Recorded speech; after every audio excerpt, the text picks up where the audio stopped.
En el pequeño y tranquilo pueblo de San Albino, donde los días pasaban al ritmo lento del sonido de las campanas de la iglesia, la vida de la familia Espinoza se desmoronaba de manera abrupta. Todo comenzó una mañana de otoño, cuando Sofía, una niña de 13 años, comenzó a quejarse de dolores agudos en el abdomen. Su madre, Carmen, una mujer devota y siempre preocupada por la salud de su familia, pensó que se trataba de algún malestar estomacal y la llevó al centro médico del pueblo. El doctor Ramírez, un hombre de rostro serio y con más de 20 años de experiencia, la atendió con su habitual profesionalidad. Sin embargo, a medida que realizaba el examen, su expresión fue cambiando, volviéndose cada vez más sombría. Carmen, que observaba desde la esquina de la sala, sintió un nudo en el estómago cuando el doctor, con la voz temblorosa, le pidió que se sentara. «Señora Espinoza, me temo que su hija Sofía está embarazada», dijo finalmente, cada palabra saliendo como un martillo que golpeaba la realidad. El mundo de Carmen se detuvo en ese instante. Su mente no podía procesar lo que acababa de escuchar. ¿Cómo era posible? Su pequeña Sofía, la niña que aún jugaba con muñecas, embarazada. La incredulidad rápidamente se transformó en una mezcla de confusión y miedo. Eso no puede ser, doctor. Debe haber un error», murmuró Carmen, negando con la cabeza, intentando aferrarse a una versión de la realidad que ya no existía. Pero el doctor Ramírez, con una mirada de tristeza, negó suavemente. No había error alguno. Sofía, con los ojos llenos de lágrimas, miró a su madre con una expresión de miedo que le rompió el corazón. «Mamá, por favor, no me preguntes quién fue. No puedo decirlo», susurró la niña, su voz apenas audible. El silencio en la habitación se volvió opresivo. Carmen sintió cómo una sombra oscura la envolvía, y su corazón, acelerado por el miedo, le susurraba que la verdad que estaba oculta detrás de ese embarazo era mucho más aterradora de lo que podía imaginar. ¿Quién había sido capaz de hacerle esto a su hija? ¿Por qué Sofía no podía revelar su identidad? Carmen sintió que el suelo desaparecía bajo sus pies al escuchar el nombre. El padre Mateo era el párroco de la iglesia del pueblo, un hombre respetado y admirado por todos, incluido Julián. Había bautizado a Sofía, le había enseñado catequesis y, a menudo, había visitado su casa para compartir la cena y conversar sobre la fe y la comunidad. Era alguien en quien la familia confiaba ciegamente. ¿Cómo podía ser posible que él, precisamente él, estuviera involucrado en algo tan monstruoso? «Sofía, por favor, dime que no es verdad», suplicó Carmen, agarrando las manos de su hija con desesperación, como si así pudiera arrancar una respuesta diferente de sus labios. Pero Sofía, con las lágrimas corriendo por sus mejillas, solo pudo asentir, incapaz de sostener la mirada de su madre. Carmen sintió como el mundo a su alrededor se desmoronaba, cada fragmento de su vida cayendo en un abismo de dolor y confusión. Se quedó sin palabras. Solo un sollozo ahogado escapó de su garganta. «No podía decírtelo», balbuceó Sofía. «Él me dijo que si hablaba, algo malo le pasaría a la familia. Me dijo que Dios me castigaría». La rabia y la impotencia de Carmen crecieron como un incendio en su pecho. ¿Cómo había podido alguien utilizar la fe para manipular a su hija de esa forma? ¿Cómo un hombre que se suponía debía ser un guía espiritual había traicionado la confianza de toda la comunidad? Las palabras de Sofía resonaban en su mente, y la ira se mezclaba con un dolor tan profundo que le resultaba difícil respirar. «Vamos a la policía, Sofía», decidió finalmente Carmen, su voz temblando de firmeza. «Nadie más te hará daño, te lo prometo». Pero cuando Carmen le contó la verdad a Julián, su esposo reaccionó de manera inesperada. En lugar de la furia que ella esperaba, lo que vio en su rostro fue un miedo profundo, una sombra oscura que no reconocía. «No podemos ir a la policía, Carmen», respondió Julián con la voz quebrada. No sabes de lo que ese hombre es capaz. La Iglesia, los fieles, no nos van a creer y arruinarán nuestras vidas. Arruinarán la vida de Sofía. ¿Qué estás diciendo, Julián? ¡Es nuestra hija!, replicó Carmen, sintiendo que la distancia entre ellos se hacía más grande con cada palabra. No podemos quedarnos callados, no podemos protegerlo a él. Pero Julián, con el rostro endurecido, se limitó a mirarla con ojos de dolor. Durante días, la casa se llenó de discusiones en voz baja, de miradas cargadas de reproche y de una tensión insoportable que pesaba sobre todos ellos. Sofía se encerraba en su cuarto, sumida en un mutismo que la hacía parecer aún más frágil. El silencio se volvió una prisión para la familia Espinoza, una cárcel de secretos que los devoraba poco a poco. Finalmente, Carmen no pudo soportarlo más. Una mañana, decidió acudir sola a la comisaría del pueblo. Al entrar, sintió cómo las miradas de los agentes se posaban en ella, y un sudor frío le recorrió la espalda. Se acercó al mostrador con pasos temblorosos y pidió hablar con el jefe de policía. El jefe Ramiro la recibió en su oficina, un hombre de mirada severa, pero con un aire paternal, que por un momento le dio a Carmen la esperanza de que la justicia podía triunfar. Sin embargo, a medida que le contaba la historia de Sofía, vio cómo la expresión de Ramiro cambiaba, pasando de la sorpresa a la incredulidad, y luego a una preocupación que no parecía dirigida hacia el dolor de Carmen, sino hacia las consecuencias que traería la denuncia. Señora Espinoza, ¿está segura de lo que me está diciendo?, le preguntó Ramiro con un tono que ocultaba una advertencia. Acusar al padre Mateo, eso es muy grave. Podría destruir la vida de muchas personas, no solo la de su familia. Pero es la verdad, respondió Carmen, sus ojos llenos de lágrimas. Mi hija no está mintiendo, solo pido que investiguen. Ramiro se quedó en silencio por un momento, sopesando sus opciones. Finalmente, asintió con la cabeza y prometió que tomaría en cuenta su declaración. Sin embargo, en el fondo, Carmen notó que algo no estaba bien. Había un destello en los ojos de Ramiro, una sombra de duda que le dejó un mal presentimiento. Esa misma tarde, mientras caminaba de regreso a casa, Carmen sintió que la vigilaban. Miró a su alrededor, pero las calles del pueblo estaban vacías, sumidas en el silencio habitual. Se apresuró a llegar a su hogar, donde encontró a Julián sentado en la sala, su rostro pálido y su expresión sombría. ¿Qué hiciste, Carmen?, le preguntó en un susurro, como si temiera que alguien los escuchara. Ya todos saben lo que dijiste en la comisaría. No debiste hablar. Antes de que Carmen pudiera responder, un golpe fuerte en la puerta resonó en la casa, haciendo que ambos saltaran de sus asientos. Al abrir, se encontraron con dos hombres vestidos de traje, con rostros serios y ojos fríos que parecían juzgar cada rincón de la casa con una sola mirada. «Señora Espinoza, señor Espinoza», dijo uno de ellos, mostrando una placa que brillaba a la luz del atardecer. «Venimos a hablar sobre su hija Sofía. Es mejor que colabore con nosotros, por su propio bien». Carmen sintió cómo el miedo la paralizaba, pero apretó los labios y asintió, dejando que los hombres entraran. Sabía que había desatado algo mucho más grande de lo que imaginaba, pero también sabía que no podía dar marcha atrás.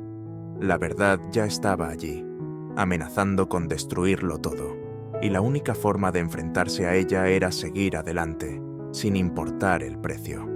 Los dos hombres, que se identificaron como agentes de una unidad especial de la diócesis encargada de investigar casos de conducta inapropiada, se sentaron en la mesa del comedor. Carmen y Julián, enfrentando la fría seriedad de sus rostros, apenas pudieron mantener la compostura. «Sabemos que usted ha presentado una denuncia contra el padre Mateo», comenzó uno de ellos, su tono cargado de formalidad. «Esto es algo muy delicado, señora Espinoza. Las acusaciones de este tipo pueden desatar una tormenta que, créame, no querría para su familia. Mi hija no está mintiendo, insistió Carmen, con la voz quebrada pero firme, como si cada palabra la obligara a reunir todo el coraje que le quedaba. Solo queremos que se haga justicia. El agente la miró en silencio durante un momento. Luego lanzó un suspiro pesado y colocó sobre la mesa una carpeta gruesa con el sello de la diócesis. Al abrirla, mostró documentos y declaraciones de otros feligreses que hablaban del carácter intachable del padre Mateo, de su compromiso con la comunidad, de su dedicación a la fe. «Esto es lo que tenemos», dijo, casi con un tono de desafío. «El padre Mateo ha sido un pilar de esta comunidad por más de 20 años. No hay ni una sola queja en su contra, excepto la suya. ¿Entiende lo que significa? Para todos los demás, él es un hombre ejemplar». Carmen sintió que la desesperación la ahogaba. Sabía que las palabras de Sofía eran la verdad, que su hija no tenía motivos para mentir, pero enfrentarse a la imagen pública de Mateo y al poder de la Iglesia era como luchar contra un gigante. Los ojos de Julián, llenos de un temor que no había mostrado antes, se posaron sobre ella, casi suplicándole que diera marcha atrás, que dejara el asunto. Pero algo en el interior de Carmen, una llama de determinación, se negaba a apagarse. No podía abandonar a su hija, no cuando más la necesitaba. Tomó aire y miró a los agentes directamente a los ojos. «Yo sé lo que vi en mi hija, sé lo que ella me ha contado, y no voy a quedarme callada», dijo, con una voz que, a pesar de la angustia, resonaba con una fuerza nueva. «Si ustedes no investigan, lo haré yo». Uno de los hombres esbozó una sonrisa fría que no alcanzó a iluminar sus ojos. «Espero que esté preparada para las consecuencias, señora Espinoza. La gente en este pueblo puede ser muy devota», dijo, y con esas palabras se levantaron y se marcharon, dejando tras de sí un aire pesado de amenaza. Esa misma noche, cuando la noticia de la denuncia se extendió como un reguero de pólvora por el pueblo, Carmen y Julián recibieron una llamada inesperada. Era el padre Mateo, cuya voz suave y amistosa resonó al otro lado de la línea, pero esta vez con un tono que Carmen nunca había escuchado en él. «Carmen, sé lo que intentas hacer», dijo Mateo, su tono tan gélido que la piel de Carmen se erizó al instante. «No tienes idea de a quién te enfrentas. Hay cosas que es mejor dejar en silencio, por el bien de todos. Piénsalo bien, porque la Iglesia no olvida». Carmen colgó el teléfono con las manos temblorosas, pero antes de que pudiera decirle a Julián lo que había escuchado, un ruido fuerte en la entrada los interrumpió. Abrieron la puerta para encontrar un grupo de vecinos congregados, rostros llenos de reproche y desdén, exigiendo explicaciones sobre la calumnia que, según ellos, Carmen había lanzado contra un hombre santo. «¿Cómo te atreves a difamar al padre Mateo?», gritó una mujer mayor que había sido amiga de la familia durante años. «Él ha sido una bendición para todos nosotros, y tú le devuelves así su bondad. No queremos gente como tú en nuestro pueblo», añadió un hombre con el rostro enrojecido de furia. «Retracta tus mentiras antes de que sea demasiado tarde». Carmen intentó hablar, explicar lo que su hija había vivido, pero sus voces se perdían entre los gritos y las amenazas. Los vecinos arrojaban piedras contra la fachada de la casa, pintando cruces con pintura roja en la puerta, como una advertencia. «Váyanse», susurró Julián, tomando a Carmen del brazo, arrastrándola dentro mientras cerraba la puerta con fuerza. «No vale la pena enfrentarlos. Nos están destrozando, Carmen. No podemos ganar». Pero Carmen lo miró, con el rostro empapado de lágrimas y una determinación que no había sentido antes. Sabía que la verdad, aunque fuera dolorosa, era lo único que podía salvar a su hija, a su familia. Y si la comunidad había decidido darle la espalda, ella enfrentaría la oscuridad sola.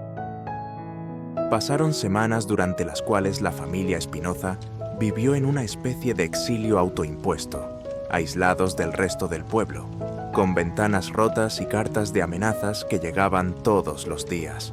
Mientras tanto, Carmen reunió toda la evidencia que pudo encontrar, buscando antiguos registros médicos de Sofía y tratando de contactar a cualquier persona que pudiera haber visto algo sospechoso.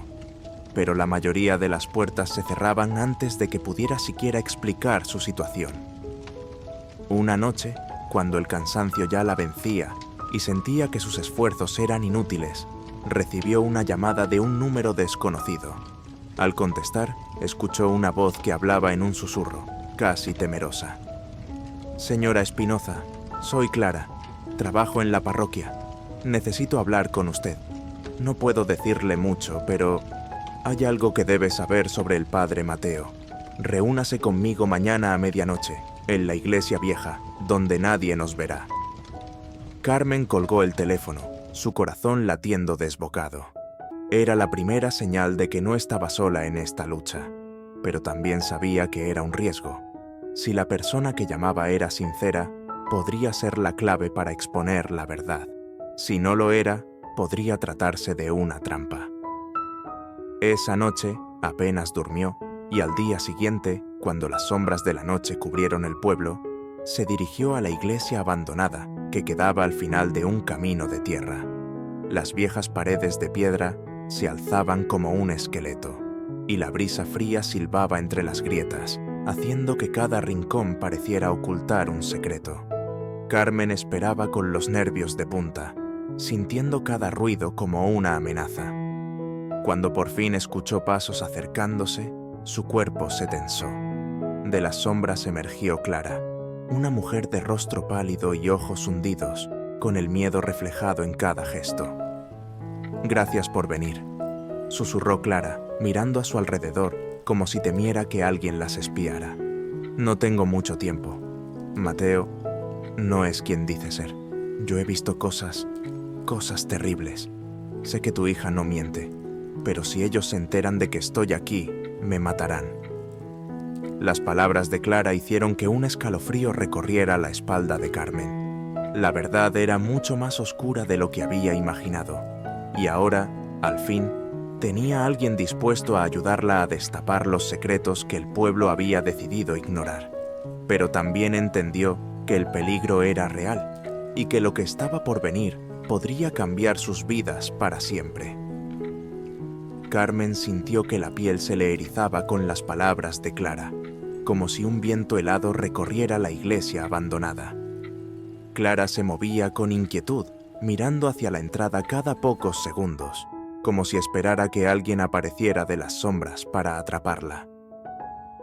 «¿Qué es lo que has visto?», preguntó Carmen, su voz apenas un susurro, temiendo tanto la respuesta como el silencio que podría seguir.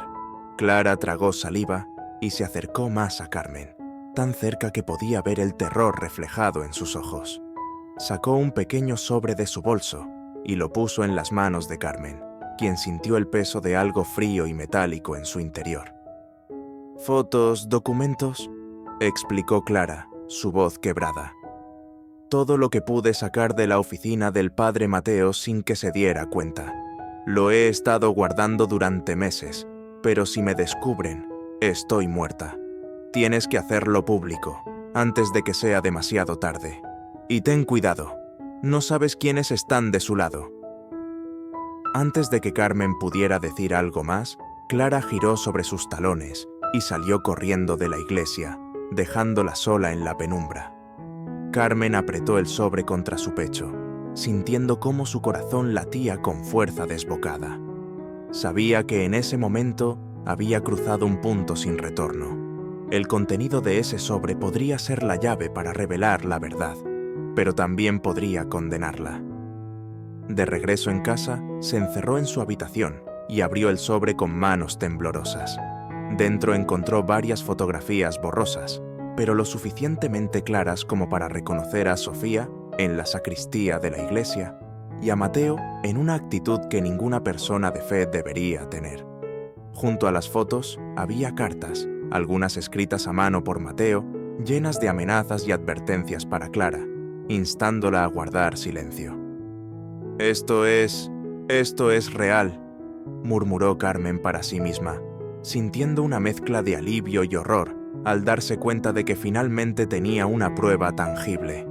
Pero no fue la única en descubrirlo. Apenas unos días después, mientras Carmen se debatía entre ir a la policía con las nuevas pruebas o buscar ayuda en la prensa, un incendio repentino arrasó la casa de Clara. Los bomberos dijeron que había sido un accidente, una mala conexión eléctrica, pero Carmen sabía que era un mensaje. Clara había desaparecido, y con ella, la única persona que podría haber respaldado su historia. El miedo se apoderó de Carmen de una manera que nunca había sentido antes. Se dio cuenta de que el peligro no solo provenía del padre Mateo, sino de un entramado de personas y poderes que preferían proteger a un hombre de la Iglesia antes que escuchar el sufrimiento de una niña. Sin embargo, no se dejó intimidar. Convencida de que la única forma de proteger a su hija y hacer justicia era sacar la verdad a la luz, Carmen tomó las fotos y las cartas y se dirigió a la ciudad más cercana, donde contactó a un periodista independiente conocido por su valentía para destapar los secretos más oscuros. El periodista, Andrés Salazar, era un hombre de carácter fuerte y mirada inquisitiva. Al escuchar la historia de Carmen y revisar las pruebas, su rostro se endureció. «Esto va a ser complicado, señora Espinoza.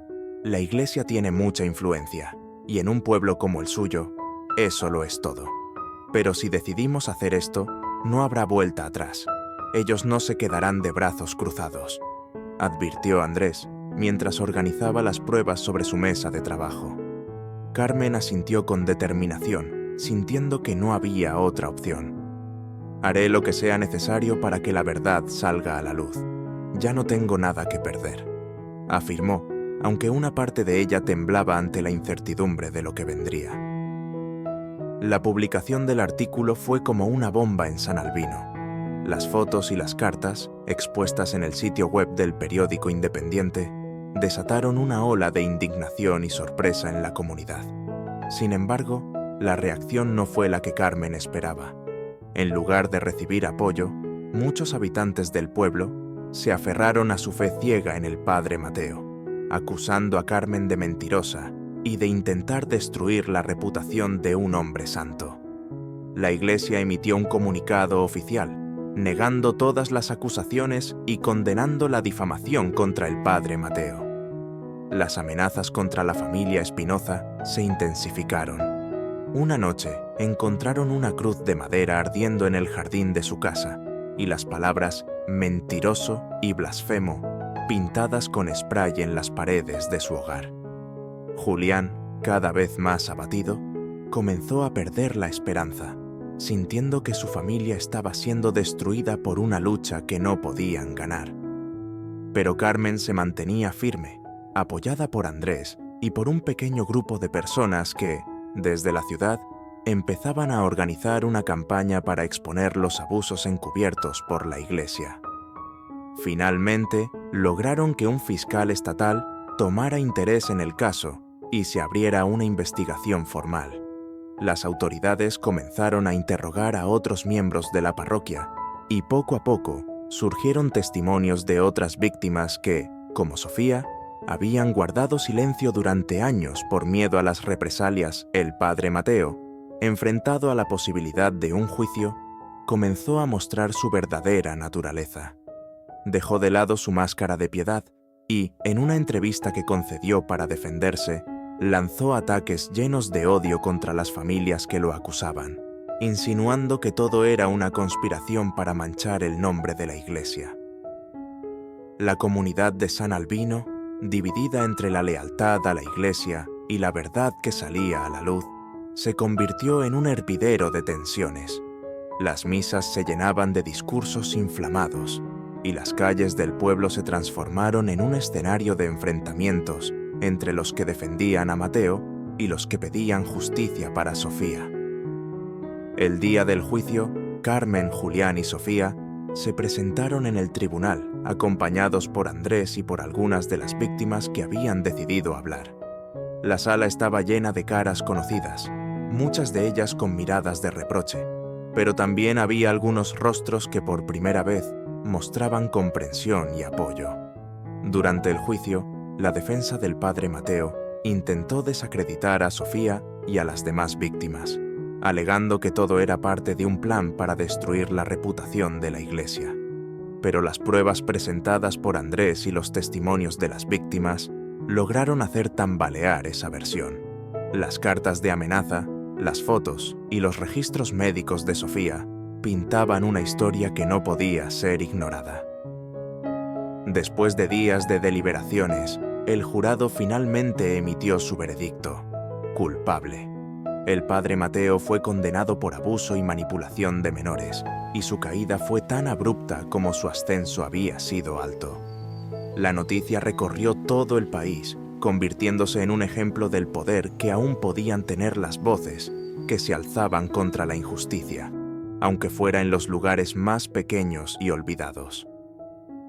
La comunidad de San Albino quedó marcada para siempre. Algunos vecinos nunca volvieron a hablar con la familia Espinoza, mientras que otros, avergonzados por haber dudado, intentaron acercarse y pedir perdón. Carmen y Julián, aunque aliviados por haber hecho lo correcto, sabían que las cicatrices de la experiencia tardarían años en sanar. Sofía, por su parte, comenzó a recuperar poco a poco la confianza en sí misma. Sabía que el camino hacia la normalidad sería largo, pero por primera vez en mucho tiempo, sentía que podía mirar al futuro con esperanza. Junto a su familia, decidió mudarse a la ciudad para comenzar de nuevo, lejos de los recuerdos dolorosos que el pueblo albergaba. Sin embargo, en su último día en San Albino, mientras cargaban las maletas en el coche, Carmen miró hacia la iglesia, cuya fachada había sido escenario de tantas pesadillas. Pensó en Clara, la mujer que había pagado con su vida por tratar de ayudarla, y en todas las personas que aún vivían atrapadas en el miedo. No nos olvidaremos de esto, Sofía, pero seguiremos adelante, dijo Carmen, tomando la mano de su hija. Y con esas palabras se marcharon del pueblo, dejando atrás la sombra de un pasado que, aunque las perseguiría para siempre, ya no tenía el poder de definir sus vidas. La vida en la ciudad fue un cambio radical para la familia Espinoza. Sofía, Carmen y Julián llegaron a un pequeño departamento de un edificio antiguo, donde los días pasaban de manera más silenciosa que en San Albino, pero cargados de una sensación de alivio. Se encontraban lejos de las miradas acusadoras y de los rumores que habían plagado su vida en el pueblo.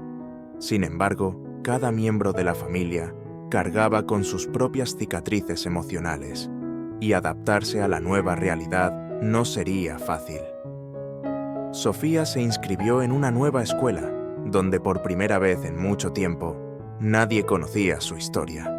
Sin el peso de los secretos y las miradas de desconfianza, comenzó a explorar intereses que antes había olvidado, como la escritura y la música. Aún así, las sombras de lo vivido en San Albino la perseguían en sus pesadillas, y el miedo a ser juzgada seguía presente en cada interacción. Carmen encontró trabajo en una tienda de ropa del centro de la ciudad, donde pasaba sus días tratando de adaptarse a la rutina de la gran urbe. Pero, por las noches, cuando el silencio de su departamento la envolvía, no podía evitar pensar en Clara, en la deuda que sentía por la mujer que había dado su vida por revelar la verdad. A menudo se sentaba frente a la ventana, con la vista perdida en las luces de la ciudad, preguntándose si realmente había hecho lo correcto al llevar todo hasta el final. Julián, por su parte, intentaba reconstruir su vida en este nuevo entorno, pero la frustración y la impotencia lo habían marcado profundamente. Había perdido su trabajo en San Albino y no lograba encontrar un empleo estable en la ciudad, lo que alimentaba su sentimiento de inutilidad. A menudo se quedaba en el departamento, sumido en un silencio que preocupaba a Carmen, temiendo que su marido estuviera perdiendo la esperanza de encontrar un nuevo propósito. Sin embargo, un día, una llamada cambió el rumbo de su vida en la ciudad. Andrés Salazar, El periodista que había sido crucial en la lucha contra Mateo contactó a Carmen con una propuesta inesperada. He seguido tu historia, Carmen. Finalmente, un año después de su llegada a la ciudad, Carmen y su familia recibieron una carta anónima en la que alguien les agradecía por la labor que hacían. No había firma, solo unas pocas palabras que resonaban con la historia de Clara. Gracias por no rendirse. La verdad siempre encuentra la forma de brillar. Carmen guardó la carta en una caja junto a las fotos y los recuerdos de Clara, como un símbolo de la lucha que habían emprendido y de los sacrificios que otros habían hecho en el camino. Esa noche, mientras miraba a Sofía dormir, sintió por primera vez que, a pesar de las cicatrices que los acompañarían para siempre, habían logrado algo extraordinario: darle un nuevo significado a sus vidas, uno que ni el miedo ni la muerte podrían arrebatarles.